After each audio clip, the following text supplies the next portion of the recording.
Good evening, everyone. Welcome to tonight's Forefront Load and another episode of Spilling Tea. I'm your host, Tiffany Daniels.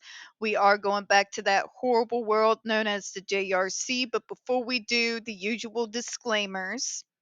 Folks, if you are unfamiliar with the Stop the Shocks campaign, or the campaign against the troubled teen industry, you're going to find the pertinent links all there in the description box. Please, in particular, take note in that article written by NeuroClastic, a small non for profit started by autistics for autistics, wherein they interviewed and surveyed over 900 ABA professionals in regards to the Judge Rotenberg Center's so called behavior modification program.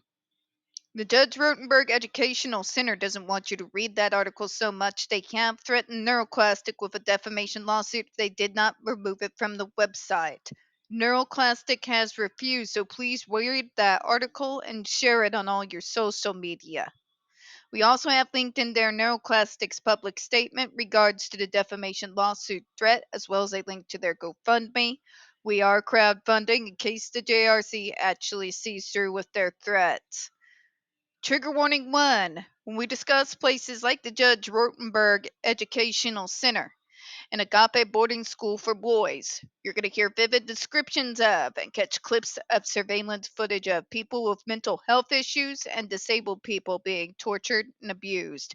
If you do got young children present, please go ahead and utilize those headphones, all right? And excuse me, I'm taking shoes off. Sorry. God, I spat. Sorry.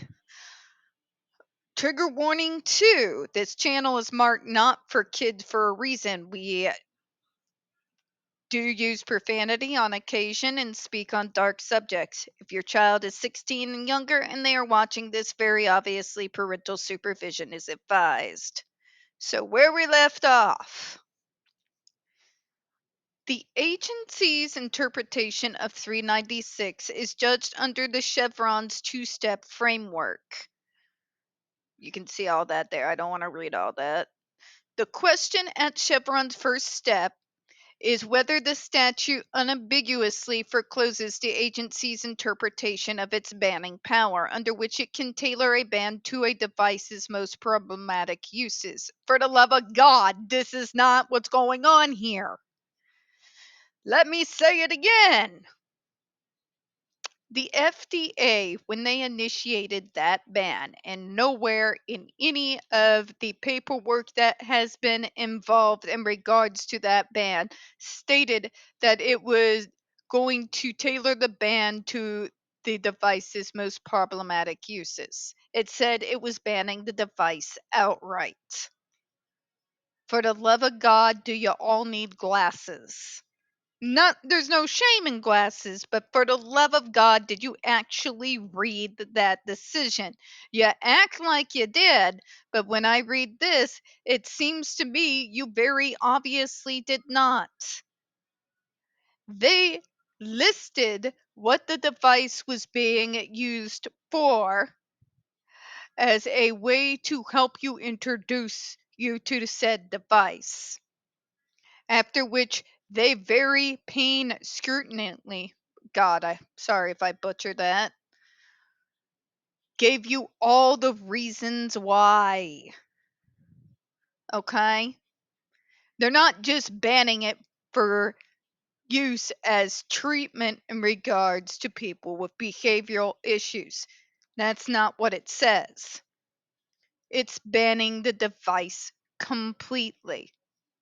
They mention what it is being used for, so they can then explain to you while providing you with receipts exactly why the device does need to be banned, also including ER documents, psych records, actual testimony from the survivors themselves as to the damage that the said device has done. Do you understand what I am saying here? In the words of Chris Tucker, do you understand the words coming out of my mouth?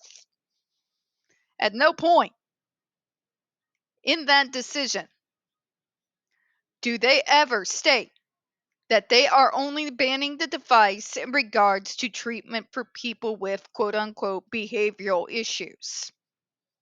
They are banning it in its entirety to not be used at all for any purpose.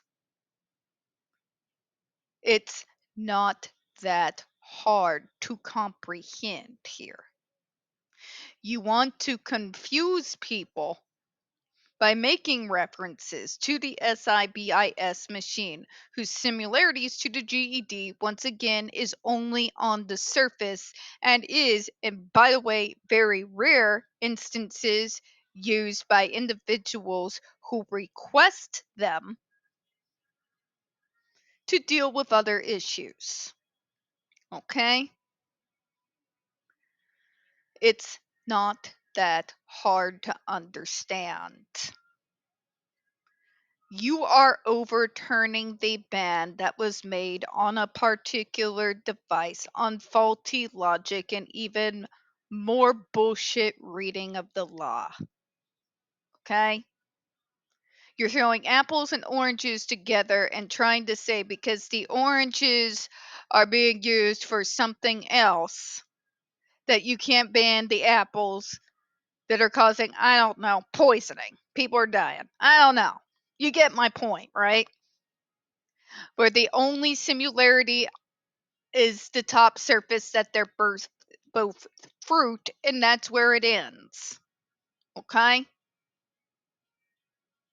That's the problem here. You all are seriously telling them that they cannot use the authority that Congress has invested them with by throwing in devices that have nothing to do with the question. Okay?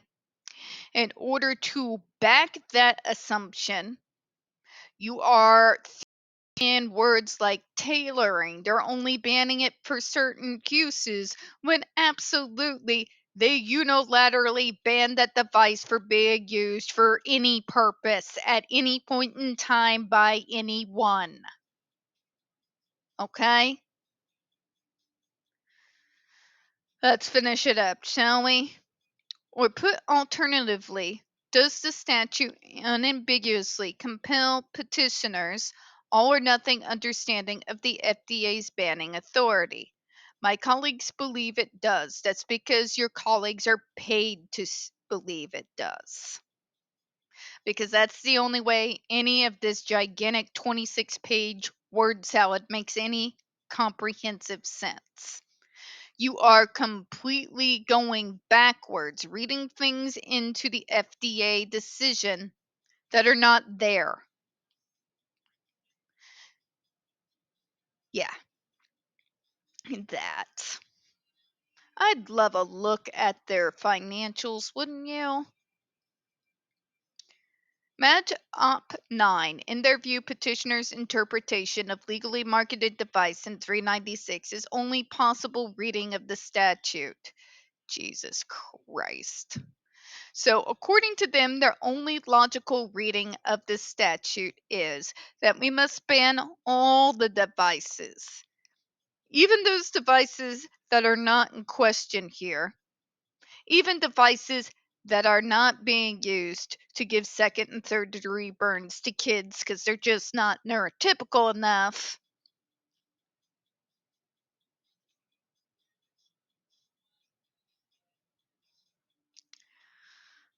You're stripping the FDA of their power to be able to protect anyone. Okay? Can we call it what it is? In my view, however, while petitioners' reading is certainly a permissible one, the FDA's competing interpretation is permissible as well. Thank fuck there's one last operating brain cell. And that is enough to get the agency past Chevron's first step. Thank God. So, do you understand then that the particular device that is being banned, let's hope they do, right? We're going to go ahead and close out on this, folks. We don't get very many views on this channel. The few that we do tend to get removed from time to time. Please don't forget to hit the like button, hit subscribe. Don't forget to hit those comments. I do appreciate your time tonight. As always, we here at Spilling Tea hope you have a good one. I will see you in a few minutes.